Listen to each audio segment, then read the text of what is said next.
Friends, ഈ video ഒന്ന് കണ്ടു നോക്കുക. ഒരു കാട്ടുപൂച്ച നദീതീരത്ത് നിന്ന് ഒരു മത്സ്യത്തെ പിടിക്കുകയാണ്. അത് പിടിക്കുമ്പോൾ തന്നെ മത്സ്യം പാതി ചത്തിരുന്നു. ആ സമയത്ത് പെട്ടെന്നൊരു വിഷത്തവള വന്ന് മത്സ്യത്തിന്റെ വാലിൽ മുറുകെ കടിച്ചു പിടിക്കുന്നുണ്ട്. പൂച്ചയ്ക്ക് ദേഷ്യം വരുന്നു. ഒറ്റ വലിക്ക് ആ മത്സ്യം മുഴുവനായും അതിന്റെ അടുത്തേക്ക് കൊണ്ടുവരികയാണ്. എന്നാൽ ഇപ്പോൾ ആ തവള എന്ത് ചെയ്തു? ചാടി പൂച്ചയുടെ വാലിൽ കടിക്കുന്നുണ്ട്.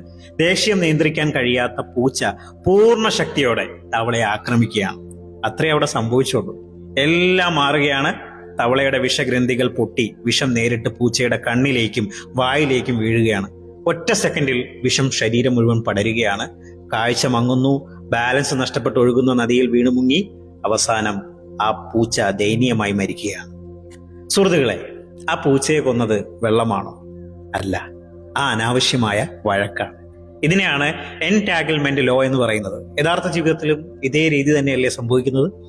നിങ്ങളുടെ ഓഫീസിലെ അനാവശ്യ തർക്കങ്ങൾ, സോഷ്യൽ മീഡിയയിൽ ഏതൊരു കാരണവുമില്ലാതെയുള്ള വഴക്കുകൾ, ബന്ധങ്ങളിലും സൗഹൃദങ്ങളിലും ഉണ്ടാകുന്ന ഈഗോ ക്ലാഷ്. ഒന്ന് നന്നായി മനസ്സിലാക്കുക, നിങ്ങളെ ഒരാൾ പ്രകോപിപ്പിക്കുന്നുണ്ടെങ്കിൽ അവർ ശരിയാണെന്ന് തെളിയിക്കാനല്ല അങ്ങനെ ചെയ്യുന്നത്. അവരുടെ ലക്ഷ്യം നിങ്ങളെ പ്രകോപിപ്പിക്കുക, നിങ്ങളെ ഇങ്ങനെ ട്രിഗർ ചെയ്യിപ്പിക്കുക എന്നത് മാത്രമാണ്. അതിനുശേഷം എന്ത് സംഭവിക്കുമെന്ന് നിങ്ങൾക്ക് തന്നെ കൃത്യമായിട്ട് അറിയാൻ സാധിക്കും. അതിനാൽ നിങ്ങളൊന്ന് ഓർക്കേണ്ട ഒരു കാര്യം, എല്ലാ യുദ്ധങ്ങളും പോരാടാൻ അർഹതയുള്ളതല്ല.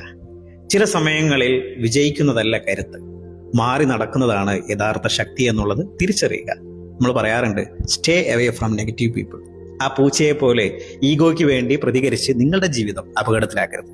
യഥാർത്ഥത്തിൽ എന്താണ് പ്രധാനം എന്നതിൽ നിങ്ങൾ എന്ത് ചെയ്യുക? ശ്രദ്ധ കേന്ദ്രീകരിക്കുക. ഈ സന്ദേശം നിങ്ങൾക്ക് മനസ്സിലായെങ്കിൽ ഐ വിൽ സ്റ്റേ കാം എന്ന് നിങ്ങൾ കമന്റ് ചെയ്യുക. ഈ വീഡിയോ നിങ്ങളുടെ സുഹൃത്തുക്കൾക്ക് ഷെയർ ചെയ്യുക. സോ, ജീവിതം മനോഹരമാണ്, മനോഹരമാക്കുക. ഓരോ ദിവസത്തെയും ഊർജ്ജസ്വലതയോടുകൂടി കാണുക, അതിനുവേണ്ടി പ്രവർത്തിക്കുക.